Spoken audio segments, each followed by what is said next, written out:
I'm actually known as Zed, and my talk is about my time as an education entrepreneur.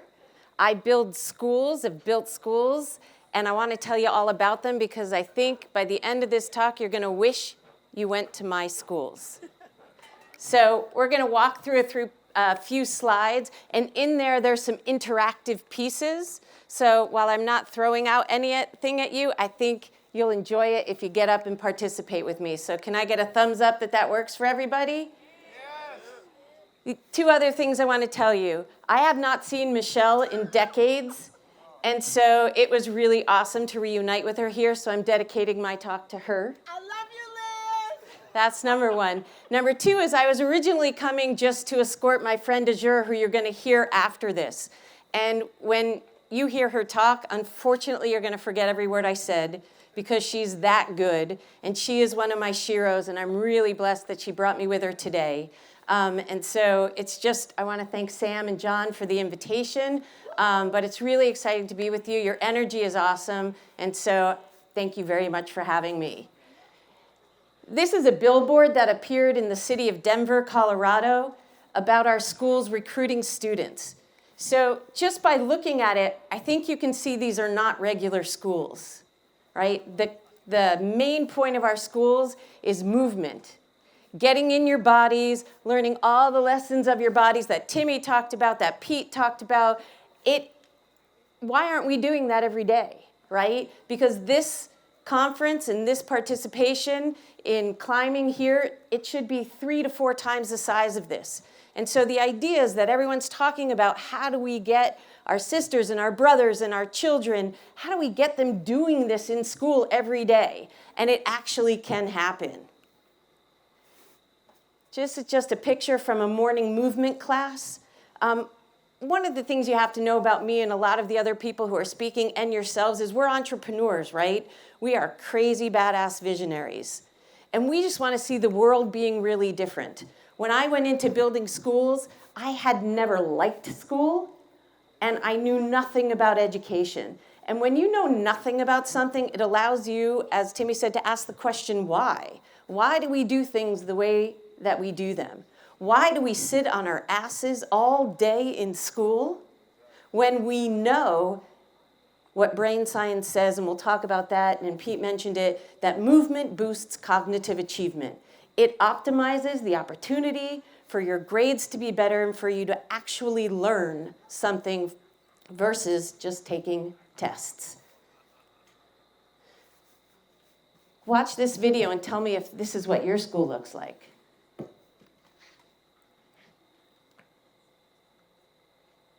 We can't get the play button off of it, so just ignore that.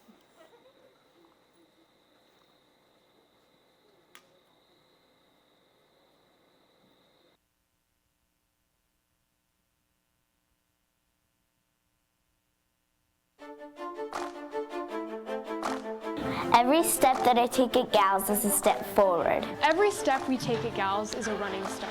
A leap into our imagination and critical thinking. Into mathematical equations and historical facts, into new languages and cultures.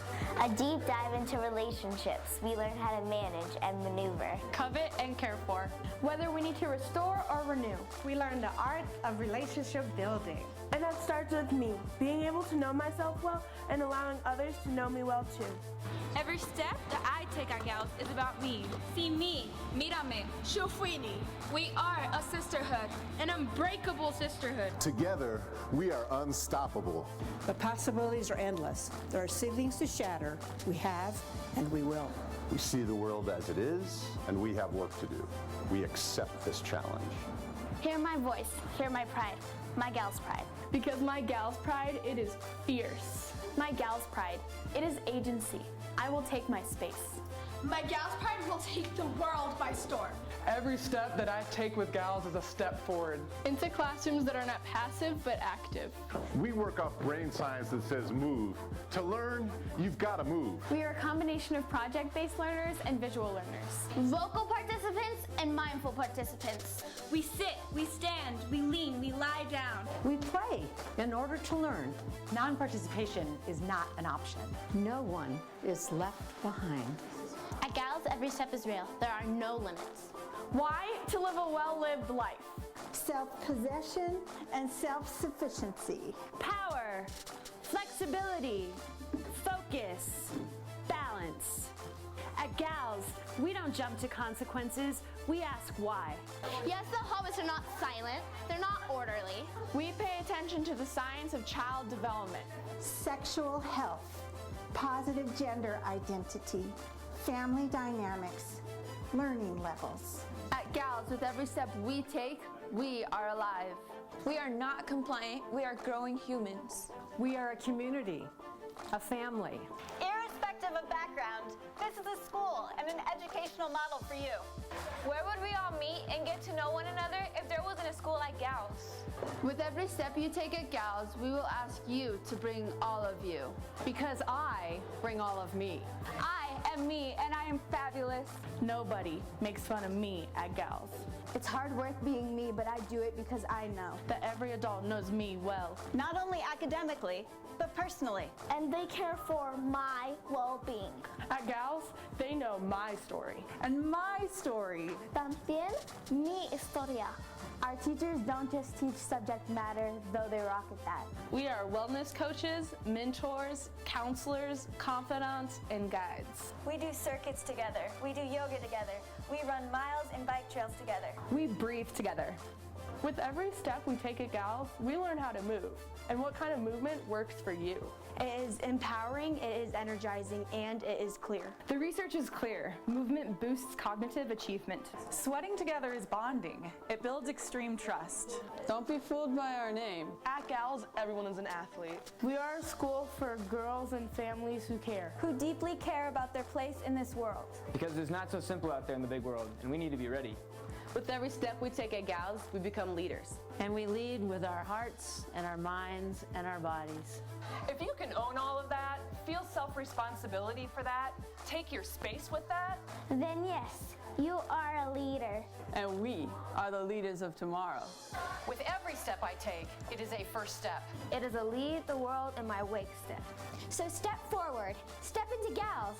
It's magical. Step forward with Gals. For Gals. We are Gals.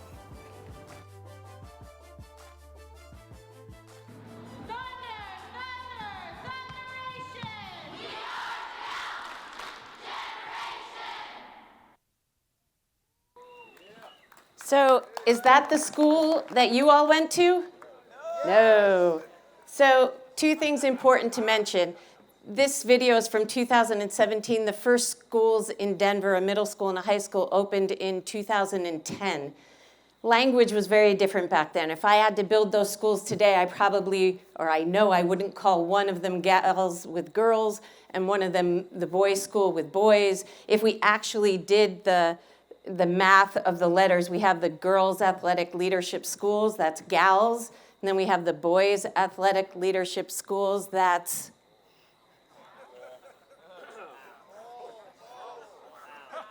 We didn't call it Bulls, we called it the boys' school. But point being, we believe in belonging, we believe in inclusivity, we believe in equity, and we would just work off of gender, not the binary. So it's important to mention that. The other thing is that today we're just talking about the movement piece, but the school itself was built off of those three pillars, right? Movement, social emotional learning, and relational learning. How, and again, we've heard about this tonight, how do we work together? How do we optimize who we are? How do we look at our challenges? But how do we have a growth mindset, not only about our academics, but we know that gets fueled by our minds. But everything, as Timmy was saying, has a framework, right? And so what's wrong in today's schools, if you ask me, is that most schools are just focused on tests and the kids who are there and the teachers do their jobs and subject matters, but there's not a framework for what our expectations are of our kids. And so this is our framework. It's a pledge that we borrowed completely illegally from a curriculum that was built at the Harvard School of Public Health, actually built off of eating disorders. And every student who goes to our schools, whether it's Los Angeles, Las Vegas, Columbus, Ohio, or Denver, every kid can stand up and say this pledge. So I'm going to ask you to stand up with me, and we're going to do it in call and response, and we're going to see how you feel when it's done. Does that make sense? Great. I'm just going to start. I know who I am. We're going to try it again. I know who I am. I know that I matter. I know what matters to me. I pay attention to what I feel, and what I need. I make choices and decisions that are good for me. I take good care of my body. I stand up for what I believe in. I let people know what I think, even when I'm angry or confused or in disagreement with everyone else. That is exactly how that is supposed to sound. I am a valuable friend. I know I can make a positive difference in the world in my own unique way.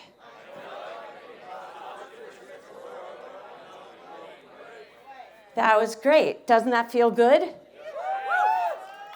Great. So we've talked about this all night, but when we started these schools and we're trying to figure out what are we teaching here, what we realized is that the history of schools and movement is really around legislation and gym, right? Have people heard about that? You know, do you have to have gym? Does it have to be 5 days a week, et cetera, et cetera? Look at the obesity epidemic that's happening. As far as we were concerned, all of that's kind of BS because nothing of that discussion ever had anything to do with the mind-body connection, right? Movement and everything we've heard tonight is about how do we use our bodies in order to work our minds? How do we use our minds and then make decisions, therefore, that are good for me based on my body? Simple questions. We take tests in school, right? Everyone's taken a test? On a really hard test or those unbelievably awful public school standardized testing, how do you prepare for that test? There usually is no preparation whatsoever, right? If it was me and I was in high school, I'd need to go for a run, get out all the jitters in my body, and then sit down and take a test. If it was someone else, you might need to do some yoga and some sun salutes. If this group were about to take a test, you might need to boulder. You might need to climb, right? How do we start to learn in our life way before now that something motivates you from inside and comes out through the cells of your body that actually allow you to achieve, prepare for something, feel ready for something, feel energized? That's what our schools are about. There's books out there called Brain Rules. It's kind of like the chicken soup books. Brain rules for children, brain rules for parents, brain rules for the workplace. The number one rule every single time in all of those, written by Dr. John Medina, who's a brain scientist, is rule number 1. Read it out loud.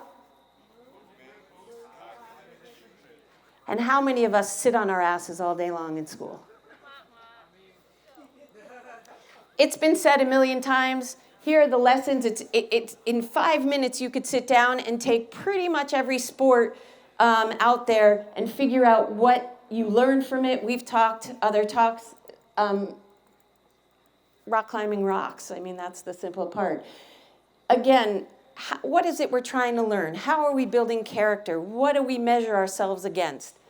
We have habits of heart and mind and attributes of excellence. We can talk about what grades they're next to and why these are important. We stole most of these from CrossFit, if I was going to be totally honest.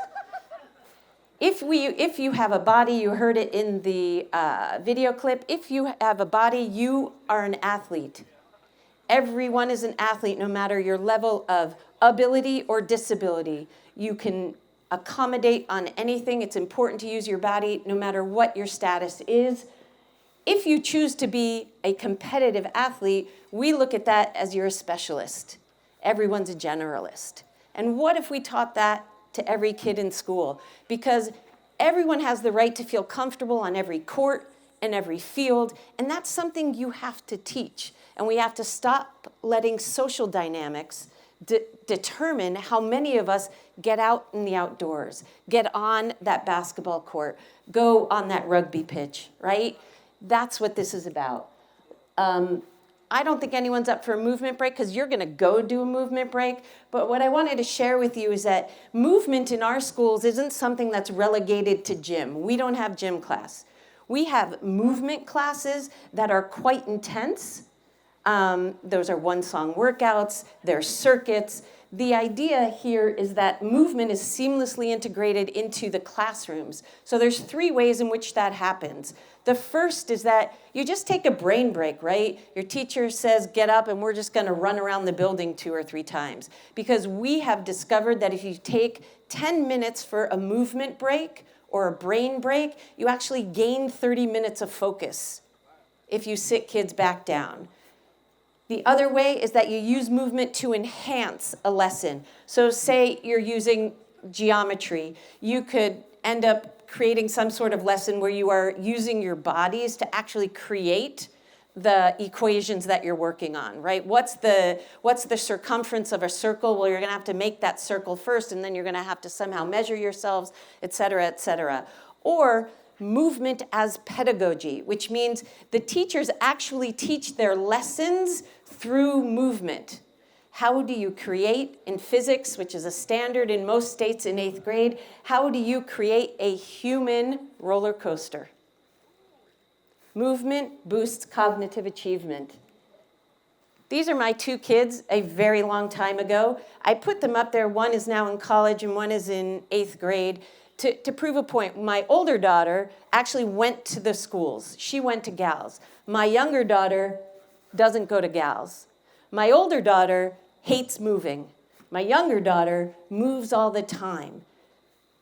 And still my older daughter, who doesn't like to move but went to gals, ended up writing her college essays about the uniqueness of her schools and what it created in her. And this is a bad paraphrase, but she wrote, if more kids moved every day and actually participated in the type of relational learning and learning about awareness and the lessons of the body, there would be more peace and friendships versus school shootings.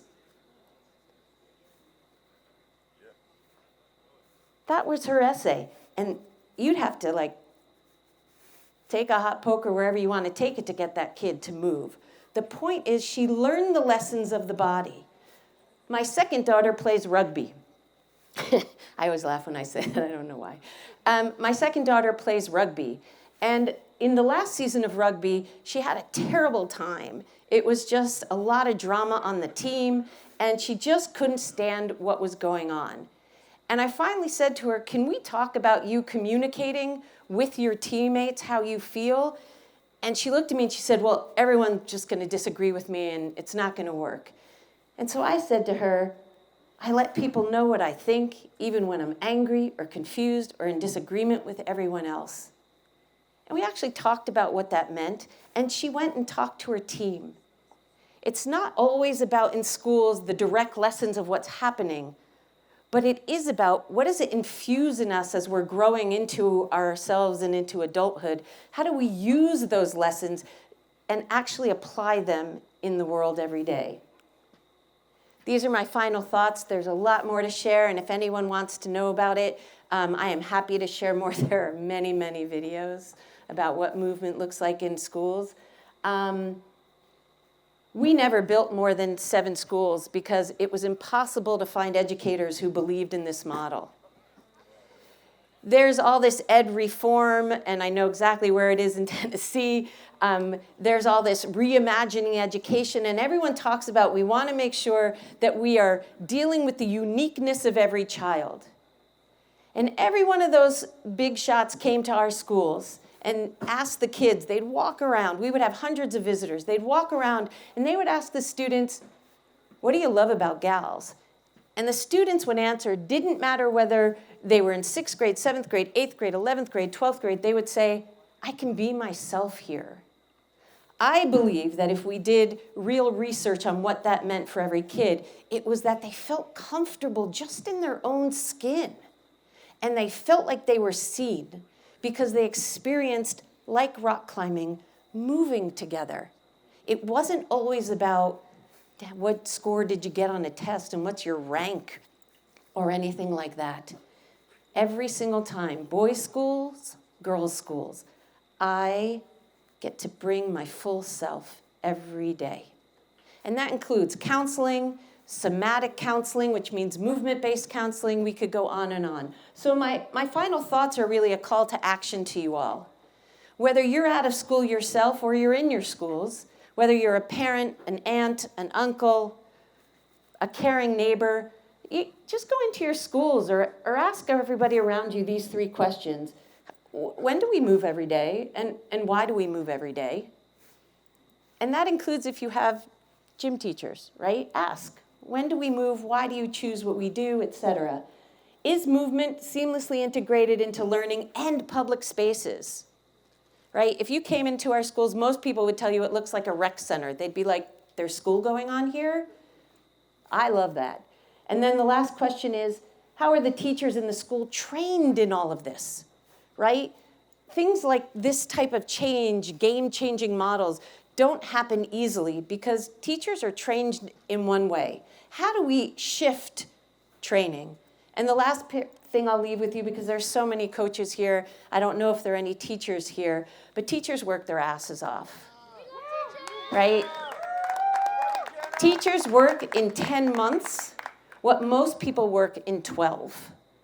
They get paid like they've got bureaucracy that runs them. They are judged on exactly the wrong things. And when we want to change schools or big systems like this, we have to look at the training and we have to make sure that we don't throw the people who've dedicated their lives to this type of work, again, my friend Michelle, and everything we put into making things happen for kids as they grow up. We have to make sure we never throw them out in the process of trying to make change. So thank you for letting me share my schools with you. I think what you're doing is amazing, and I hope that you insist that it exists for everyone else coming up behind you. Thanks so much.